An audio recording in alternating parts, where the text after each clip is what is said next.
Okay, baka naman gusto nyo rin alisin yung takip para makita namin kung gaano kayo kaganda. Kasi alam ko, magaganda po kayo.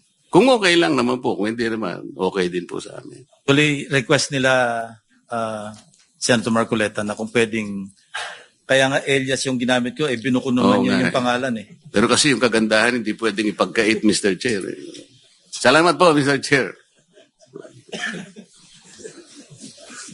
Magandang araw ho sa ating lahat. Ito po si Rene Bay. Pag-usapan ho natin ngayon ang nangyayari. Na maayos man palang sumagot itong si Mr. Chairman Ping Lacson doon sa mga tanong ni Senator Marcolita. Ito po mga kababayan, kung bago pa lang po kayo dito sa channel ko, paki-subscribe ba lang at saka isang like. Masaya na si Rene Bay dyan. Okay. Wag na tayong magtagal pa. Yung puntahan na natin, yung tatalakayin natin ngayon na kaganapan noong Lunes doon sa Blue Ribbon Committee dyan sa Senado. Sa ating dalawang bagong witnesses, no, in relation to the Diskaya Romualdez issue, then we'll excuse them already. Mr. Chair, gusto ko sanang magtanong lang sana sige, go ahead. kung papayag ka. Of course.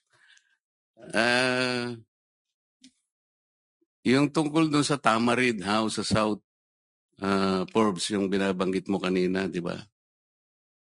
And then you were asking for some parang leeway in terms of a few days para i-vacate ninyo because you're not yet ready with all the things that you need to move out, di ba? Sino yung may-ari ba talaga nung bahay na yon? Your Honor, hindi po kami aware kung sino po yung owner mismo, but we are... I will answer that. Ang may-ari po,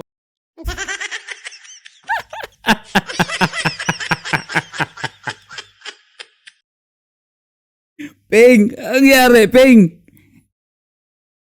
Siguraduhin mo yung answer mo. Kailangan talaga yung sagot mo, Ping. Notaryado. Baka matulad dyan kay Orly, ha? Orly Gurtiza ba yun? Yung hindi mo sinang-ayunan yung salaysay dyan dahil palsikipikado itong notaryo doon sa salaysay niya. Tapos yung sa'yo, baka suba authenticated siguro yun. Tuloy, Ping. Ping. Tuloy. magsaysay ho. And you were there as what? Staff ng tenant. May tenant kasi si Doris Magsaysay ho na sila nakatira, sila yung staff. So, Alam galing, Ping. Dito mga kababayan na, bakit pa pinapunta? Dito na nga, nagtaka ako dito. Bakit pa pinapunta yung dalawang magandang binibini para lang mga witness daw, resource person or witness. Tapos ang nagsasalita, si Mr. Chair.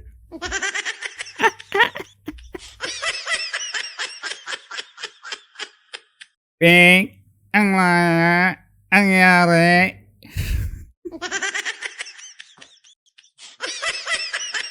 Tapos maniwala kami sa mga sinasabi mo, ha? Paniwala, Adamin, ha? Sige, ayusin mong sagot mo. Magaling itong magtanong si Senator Marcolita Ping, larga. existing pa yata yung lease contract, so hindi sila umaalis. Pero pinipilit silang umalis ng bagong owner. And allegedly, ang bagong owner is Martin Romualdez. Yun ang sinasabi. Yun ang sinasabi mo kanina Yes. at referring to Diskaya. No, let's based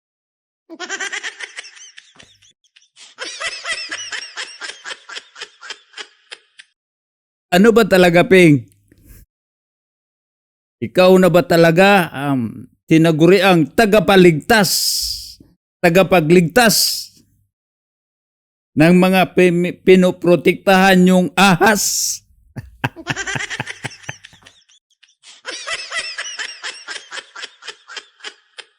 Ayusin mo ha. Tingnan ko mamaya kung mayroon ba yung notaryo ng isang abogado ha. Mamaya tingnan ko. Yung bahay na ibenta sa isang corporation, Golden Peasant Holdings Corporation. Kabisado Yun. Ganun pa eh. Parang memoryado or familiar. Iba yung memoryado at saka yung familiar, no? Parehas lang siguro. Your stockholder, also used to sit in the board of at least 2 corporations associated with the former speaker. Ito yung Benguet, no, Corporation. I think mining yata ito. Yung isa yung may joint venture sa ABS-CBN. Dito yung pangalan. Teka. Sige, siguraduhin mo. Brad Basa. There's something. And another one, I think Mark Venture something, ano. At saka treasurer siya doon sa, yun nga, yung media company. Dito po mga kababayan, dapat sana yung mga dalawang inibita niya na sinasabi nila ng mga witness, yun sana ang magkwento. Doon sana ang sasagot kay Marcolita. Pag may kopya ito si Ping, dapat sana subaybayan itong kopya kung tama ba itong mga sinasabi nilang witness. Sinalo eh.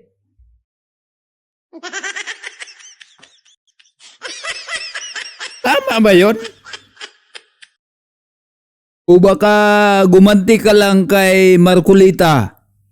Yung nagdala si Marcolita dyan ng witness na habang binabasa yung salaysay, may hindi nasali. Doon inabot ni Marcolita yung papel na kumpleto. Yun lang, pero yun paling si Orly pa rin ang nagbasa. Hindi tulad kay Chair Ping, siya talaga ang nagbabasa. Bihira naman.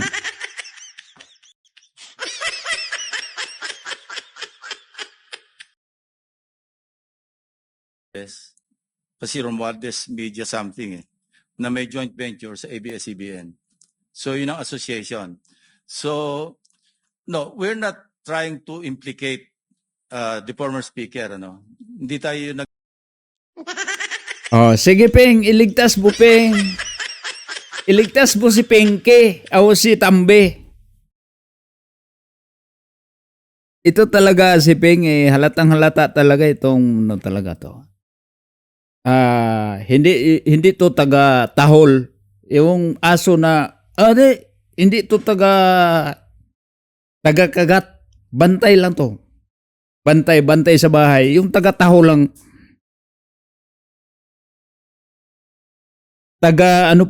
Tagaligtas. Ano to si Pingo para sa akin to? Isa itong guardian angel.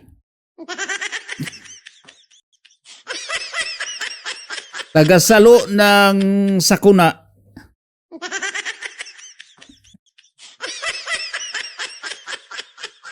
dumating lang sa ating attention, but we cannot disregard because sabi ko nga, there were persistent reports na ang initial information nga sa pangalan ni Diskaya na or kay Diskaya na ibenta. So ito Oo nga, kay Diskaya talaga ididiin yun. Kay Diskaya talaga yon. Kaya diskaya talaga yon, Ping, di ba?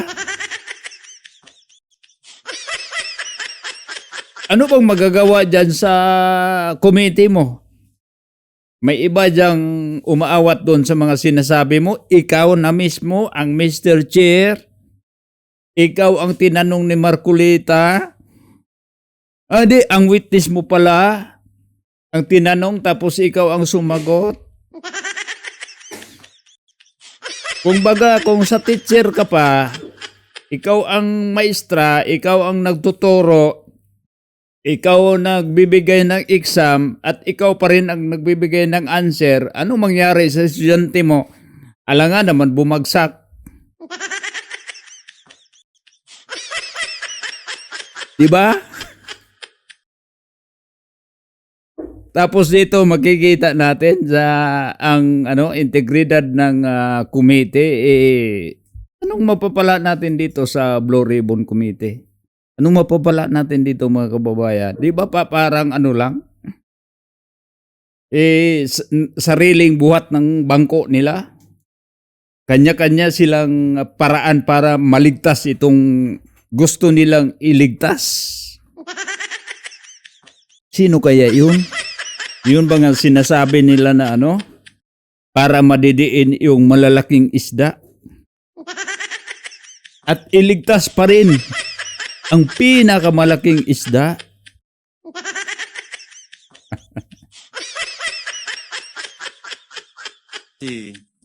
Ang naging role lang, allegedly, ni Carla Diskaya, yun nga, dumating siya doon, February or January, at sinasabihan sila, umalis na kayo dyan.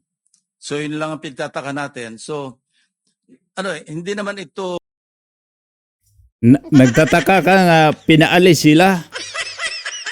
Alangan, iba namang may-ari. Alangan, pag hindi kilala ng may-ari yung nakatira, alangan naman titirahin ng bagong may-ari yung naiwan dyan. Maganda pa naman. Peng, maayos ka talaga, Peng. Huwag ka nang magalit, Peng, pag may magreklamo. Sa tingin mo, Peng, itong ginagawa nyo, kapuri-puri ba to? Bibigyan ba kayo ng palakpak? Gusto mo bibigyan ka ng palakpak tulad ganito? Yan? Sa ginagawa nyo? Anong tingin nyo sa mga Pilipino? Kahapon lang pinanganak? O ito?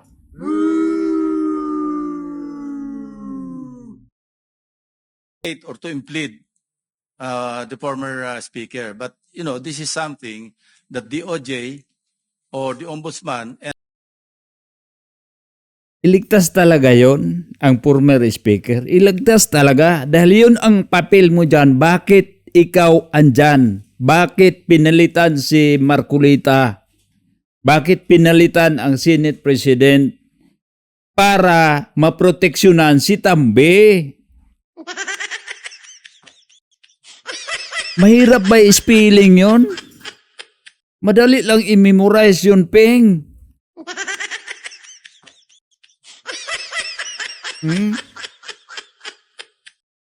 can follow through.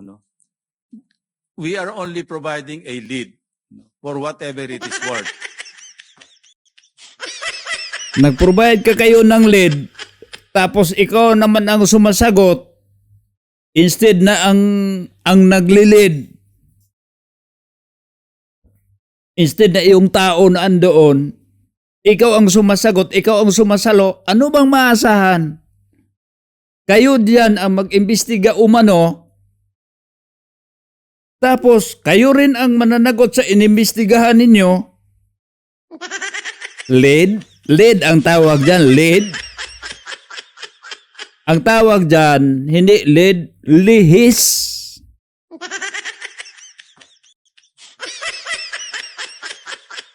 Liko.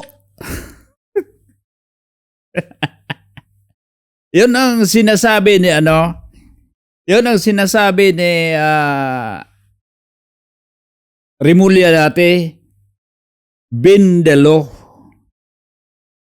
Diba? O, tuloy, Ping. Tuloy. Because if you really want to go after the so-called, ay, sabi nyo nga, wag yung sapsap at saka mga dilis, ano? Hanapin yung malaking isda. And this is the direction that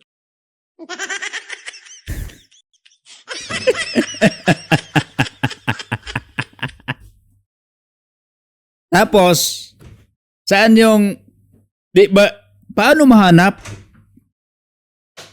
Tinago nyo yung malaking isda. Hindi nyo yung makita.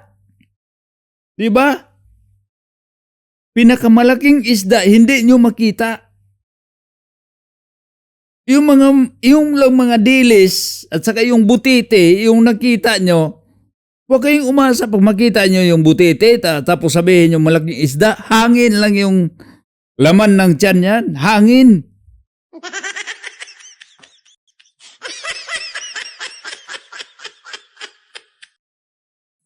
But I repeat, hindi to enough, itong information is not enough to implicate, not even implicate the former speaker. Dipinsa nga, intindihan nga namin. Hindi nga mag-implicate eh. Hindi talaga tatablan ang ano dito. Ang speaker, yun ang purpose ninyo. Bakit kayo andyan? Naintindihan namin. Bakit ikaw ang naging committee chair sa Blue Ribbon? Naintindihan namin na iba na ang Senate President para hindi ma-implicate si Tambe. Memorize na namin yon. Simula yung yung bumalik ang sigla namin, yung nakita namin na si Senator Marcolita ay nagiging chairman ng Blue Ribbon Committee. Ayun, ito na. Nung pinalitan na sila, ayun, dumating na ang tagapagligtas ni Tambe.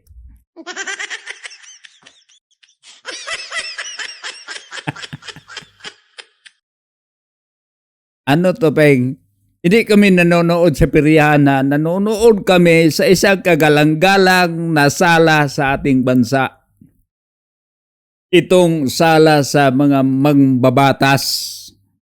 Tapos ito ang nadatna namin, ito ang nakita namin. Parang comedy show. Alam mo yung comedy show, ang naniwala sa ginagawa nila, yung nagasyo, pero yung nanonood, natatawa na lang. Pero iba yung comedy niyo. Natatawa, yung mga hindi naniwala. Pero yung naniwala na kahit mali, yung ginagawa ninyo, ayun, masaya sila. Yung natatawa at nasaya, masaya, parehas na lang. Dahil para na rin kaming aso, nakangiti, kahit galit. Yung pag-aso, yung pinapanood mo, nagiging aso ka rin ah. We may just consider this as a lead kasi merong connection. But of course, dininay naman ni Carla Diskaya, so let's leave it at that. So, hanggang dyan na lang. Kumbaga, pag nagsimba ka, hanggang dito na lang, natapos yung misa natin sa ngalan ng ganon naman. Amen. Parang ganon, itong committee hearing na to. Amen na, amen. Hindi naman rest in peace yun. Ang tawag doon. Rest in peace na talaga. Para sa akin, rest in peace na to. Itong committee hearing, Blue Ribbon Committee, patay na to.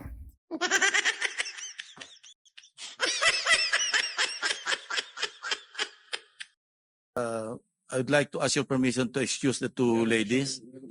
Meron pa? Sige, okay. Thank you for the explanation, Mr. Chair. Dito sa code namin,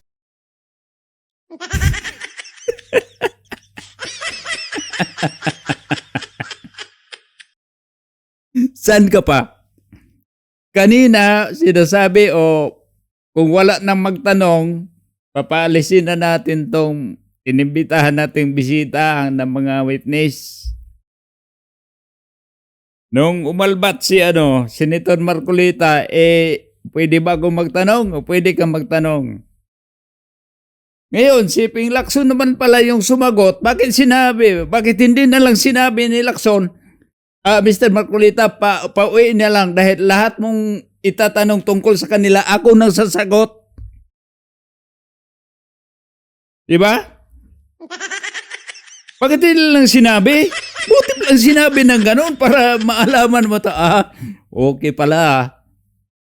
Dinadaan nyo pa dyan parang ginawa nyo lang kingkoy yung inimbitahan nyo dyan na inimbitahan nyo na sabi witness. Ano yun, Peng? Gumanti ka kay Marcolita. Kay Marcolita, hindi yun tanim witness, ha? Talagang nag-effort yung tao na pumunta dyan, inimbitahan nila. May dala-dalang kopya. Ni-advisean niya dati na para lang natin masigurado yung salaysay mo. Maghanap ka na lang ng abogado na magnotaryo doon sa salaysay mo. Para pagdating mo doon, kumpleto Ricardos na, kumbaga, hindi na kailangan.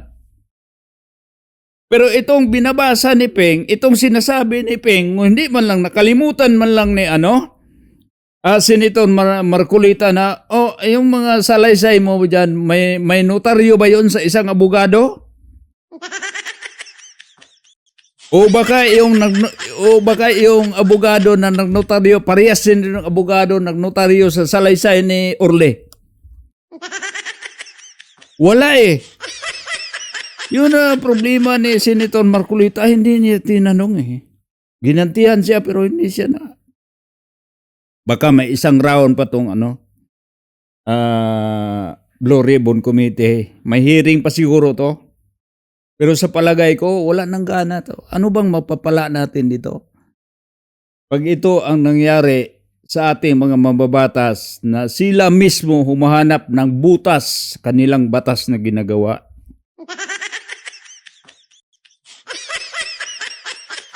Romualdez Media Servicio Production Corporation. Sino yung Joy? So ikaw si May. May,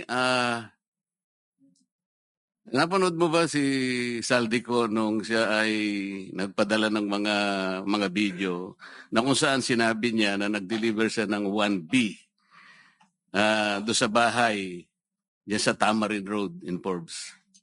Nasa rito nasa social media to. Lahat napanood to Napanood Hindi mo? ko po siya direkta napanood, pero nung nabanggit po sa amin regarding 30 Tamarind, we got curious about Oo. him.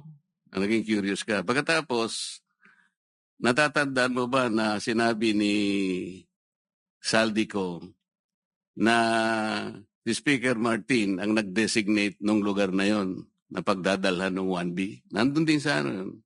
Di ko lang matandaan yung pagkakasabi pero yung gist ganito niya sinabi. Napanood nyo ba yun?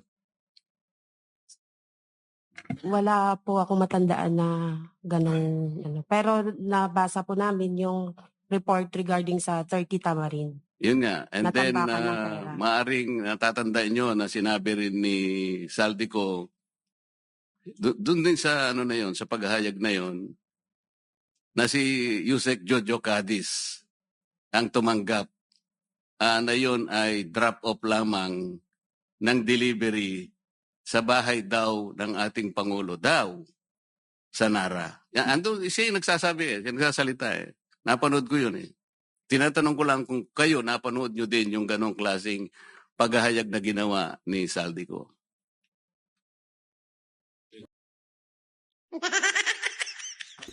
Congressman Marcolita, sinabihan na yun ni Ping na huwag mong sagutin ha.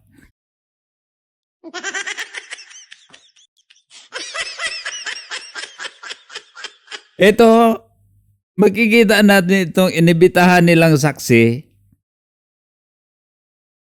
Itong mga importanteng mga tanong kanina, hindi sinagot. Hindi pinasagot itong dalawang babae. Si Ping yung sumagot. Ito namang tanong na to, patungkol naman doon sa delivery, kung sino, bahay umano ng Pangulo. Walang may sagot. Magaling ang script. Saan ka pa? Nagpunta ka dyan ng mga witness, tapos wala namang alam. Tanim witness. May tanim bala. May tanim witness na naman. Uso uso. Parang may bit-bit. Naalala ko yung sa Quadcom dati, si Trillanes, si De Lima, mga grupo nila ni may bit-bit witness sila. Ito na, tanim. Dahil pag binitbit nila, wala namang binatbat.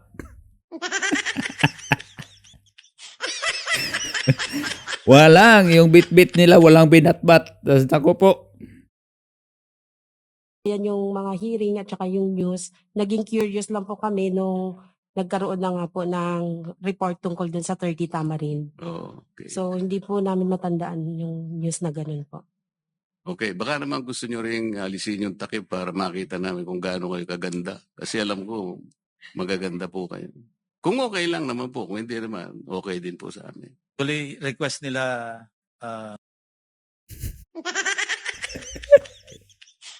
Huwag ipakita. Tinakpan niya namin yung mukha. Tapos, binigyan niya ang alias. Tapos, ipapakita yung mukha.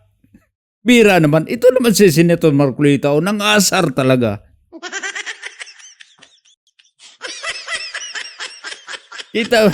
Kita mo yung Ismail ni Chair, Mr. Chair, sabay kindat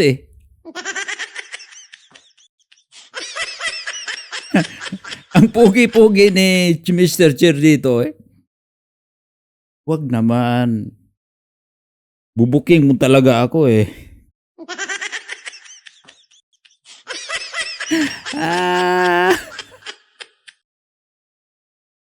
na kung pwedeng, kaya nga Elias yung ginamit ko, binuko naman Oo yun nga yung pangalan Pero kasi yung kagandahan, hindi pwedeng ipagkait, Mr. Chair. Salamat po, Mr. Chair. Tango.